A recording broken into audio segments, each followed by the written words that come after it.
살해의 방법을 가만히 생각해보면 범인이 명확해지는 것 같습니다. 지난화는 세자의 죽음으로 끝이 났는데 이번 슈룹 6화는 원손이 죽기 직전까지 가며 끝이 났네요. 누군가 죽은 세자의 아들인 원손을 독살하려 했죠. 자, 원손이 음식을 먹게 되는 과정을 다시 한번 살펴보겠습니다. 이마령은 음식이 들어오고 젓가락으로 독이 들었는지 확인을 했습니다. 여러가지 음식들을 세세하게 검사하면서 전병에 속까지 찔러봤었고 아무런 반응이 나오지 않았죠. 그리고 고기만 먹고 싶다는 원손에게 전병 안에 있는 고기를 빼서 원손에게 먹여주었습니다. 그리고 원손의 그림을 보던 이마령은 깜짝 놀라게 되었죠. 보모상궁이 원손에게 했던 행동, 비밀놀이를 알게 되었습니다. 그림의 의미를 눈치챈 이마령은 원손의 다리를 보았고 다리에는 침을 맞은 자국들이 많았습니다. 다음화 예고편을 보면 음식을 만들었던 곳들을 모두 엎어버리는 이마령의 모습이었는데요. 이마령은 음식에 독이 들었다고 의심을 하는 것 같죠. 그런데 다시 보면 처음 이마령은 젓가락을 사용했고 원손에게 음식을 줄 땐 숟가락을 사용했습니다. 그리고 전병을 찔렀을 땐 독성 반응이 없었죠. 네, 아무래도 원손의 몸에 독이 있는 것 같습니다. 음식에 독을 넣은 게 아니라 보모상궁이 찔렀던 수십 방의 침에 독이 있었던 것 같습니다. 그리고 원손이 숟가락을 물었고 숟가락에서 반응이 있었던 것이죠. 그럼 지금까지의 살해 방법을 보겠습니다. 20년 전으로 거슬러 올라가서 태인세자는 대비의 손에 죽었다고 하죠. 태인세자는 혈액어를 앓고 있었습니다. 지난화에서 유상욱 어휘로 보이는 토지선생은 혈액을 한 자에게는 침을 쓰면 안 된다고 했었는데요. 거기에 사혈침이라도 쓰면 끝이라고 했습니다. 이 정도면 과거 태인세자를 죽였던 방식은 사혈침이겠죠. 그런데 패비윤 씨는 태인세자의 몸에 상처가 있었다고 했는데요. 원인을 알 수 없는 상처가 있었을 뿐이죠. 어쩌면 태인세자도 지금의 원손과 같이 독이 든 침을 맞은 것일 수도 있지 않을까요? 원손의 몸에도 침을 맞은 흔적과 함께 멍이 든 자국들이 크게 있었죠. 태인세자도 이 독에 서서히 중독되어 죽었을 수도 있을 것 같네요. 자, 이번엔 황기인의 짓을 한번 보겠습니다. 오늘 세자의 죽음 뒤에는 황기인이 있었다는 것이 나왔죠. 황원영에게 황기인은 추국을 멈추라며 계속 추국을 하다간 자신의 이름이 나올 수 있다고 했습니다. 그러면서 황기인이 세자를 죽인 방법이 나왔는데요. 같은 독을 썼지만 권희가는 약에 독을 탔었죠. 살인이 처음으로 보이는 황기인은 음식에 독을 타는 방법을 선택했지만 주도 면밀한 대비는 침이라는 도구를 사용한 것 같습니다. 두 사람의 제거 방식이 다르죠. 즉 이번 원손 사건의 배후에는 대비가 있을 가능성이 큰 것 같습니다. 대비는 세자가 충분히 지금의 왕 2호의 뒤를 이을 자격이 있다고 생각했습니다.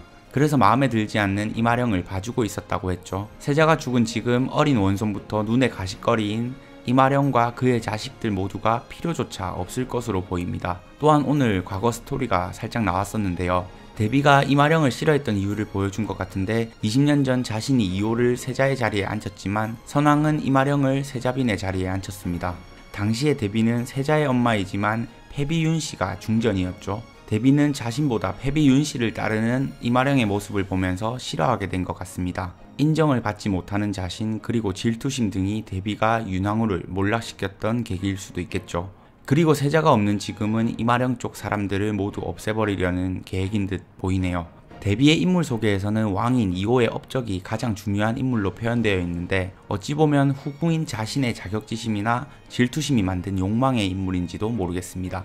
한편 황기인은 이번 세자의 죽음을 보니 누군가를 죽이는 게 처음인 것 같아 보였습니다. 황기인은 죽이려던 의도는 없었다고 말하면서 병증을 더 악화시켜서 회의까지만을 바랐다고 합니다. 살짝 혼내주려던 것 뿐이라고 말했죠. 살짝 혼만 내주려던 것 뿐이었는데 죽어버렸습니다.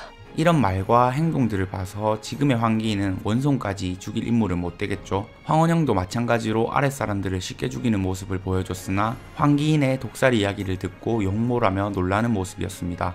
나라를 뒤흔들 수 있는 일들엔 조심스러운 황원영이라 원손까지 생각하지 못했을 것 같습니다. 황기인의 인물 속에는 수단과 방법을 가리지 않는 무서운 인물로 표현되어 있는데 이번 세자를 죽이려 했던 것을 계기로 앞으로 더 악인이 되어버릴 것 같네요. 자, 지금 이마령의 입장에서는 해결해야 할 문제가 너무나도 많습니다. 세자의 죽음과 관련해 외부의 약재 문제, 원손에 대한 위협, 패비윤 씨를 만난 사실까지 앞에 놓인 일들이 한두 가지가 아닙니다. 작은 단서라도 찾아서 저기 누군지 반드시 밝혀야만 돼.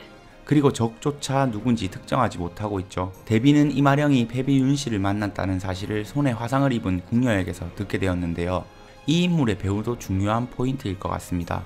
이 화상을 입은 궁녀가 20년 전 태인세자의 죽음과 관련된 내의관에 있었던 궁녀라면 화상을 입은 이유가 내의원에서 자료들을 챙겨 나오다가 화상을 입었을 가능성이 있겠죠. 이 궁녀는 고기인의 밑에서 일하는 것 같아 보였는데 황원영의 지시도 받는 것처럼 보이더라고요. 황원영이 세자의 죽음에 관한 소문을 낸다고 말한 다음 장면에서는 이 궁녀가 소문을 내고 다녔죠. 만약 이 궁녀가 황원영의 사람이라면 20년 전의 내의원 기록이 황원영에게 있을 수도 있겠네요.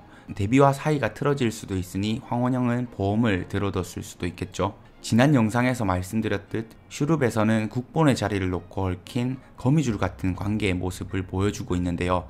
복잡한 정치적 싸움이죠. 만약 이 추측대로라면 이마령이 데뷔를 치는데 황원영의 증거가 도움이 될 수도 있겠습니다. 또한 유상욱 어의로 보이는 토지대감이 서촌에 있습니다. 그래도 이 인물이 20년 전 데뷔의 만행을 밝히는데 도움이 될 인물일 가능성이 클 것 같네요. 그리고 외부 약재에 대한 문제도 해결을 해야 합니다. 예고편에서 이호는 성남대군과 따로 이야기를 나누는데요. 외부 약재가 사인이 아니라면 성남대군이 죽을 수도 있다고 이야기하는 이호였습니다. 오늘 형의 죽음으로 방에만 있다가 이마령의 충고로 각성을 한 성남대군입니다.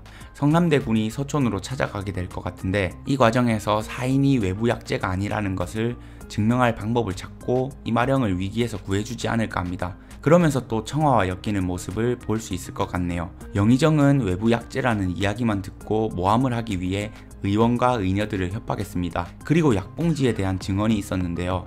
권희관이 외부에서 가져온 약봉지는 황색이었다고 했죠. 약재 찌꺼기를 보는 것만으로 어찌 단언하느냐. 약탕을 다리기 전부터 이상했사옵니다. 약재를 쌌던 첩치의 색이 내약방 것과는 달리 황색이었습니다. 그런데 지난 회차를 다시 보니 이 약봉지들은 흰색이더라고요. 어쩌면 이게 증언이 잘못되었다는 힌트가 될지도 모르겠네요. 태소용도 이제 본격적인 전쟁에 참여하게 되었습니다. 박씨의 조언으로 윤수광을 찾아갔고 뒷배가 되어달라며 딜을 했습니다. 외부 약재에 대한 사실을 들은 윤수광은 바로 황원영에게 알렸는데요. 윤수광은 박쥐 같은 인물이라고 하죠. 아직까지는 황원영과 데뷔의 그늘에 가려져 있지만 나중에 모두의 뒤통수를 치며 이마령 쪽으로 붙으면서 이마령에게 힘을 실어주게 되겠죠. 그리고 보검군도 데뷔를 찾아가는 모습이 나왔는데요. 데뷔에게 자신도 그리 만들어 달라고 합니다. 어머니는 후궁이고 자신은 서자 출신이었지만 이호가 세자의 자리에 오른 것을 말하는 것이겠죠. 그것처럼 자신도 세자가 되기로 마음먹은 것 같습니다. 사실 의성군보다 더 강력한 상대가 보검군이잖아요. 인품에 공부까지 잘하는 보검군과 성남대군의 대결도 기대가 되네요. 지난 영상에서 황귀인, 데뷔, 그리고 이마령의 3파전이 예상된다고 했는데 태소용도 고기인도 이제는 물불 가리지 않는 것처럼 보이죠. 본의 자리를 놓고 펼쳐지는 어머니들의 대결이 더욱 흥미로워지는데요. 그럼 저는 슈룹의 다음 영상으로 돌아오겠습니다. 구독해주시고 저와 함께 슈룹을 정주행합시다.